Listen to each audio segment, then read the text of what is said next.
अस्सलाम वालेकुम, मैं हूँ आपकी अपनी सैरिश बलोच। और 14 अगस्त में वीडियोज़ नहीं बना सकी क्योंकि कल जो है मैंने तैयारी की थी और माशाल्लाह से काफ़ी मेहमान आ गए थे, तो उनका खाना पकाना करना और मेहमान नवाजी में सुबह के तकरीबन 4 बज गए थे, तो नींद आ रही थी, मैं सो गई थी।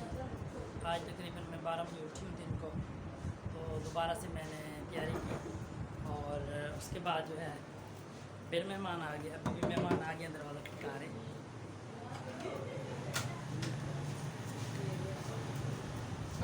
वालेकुम अस्सलाम।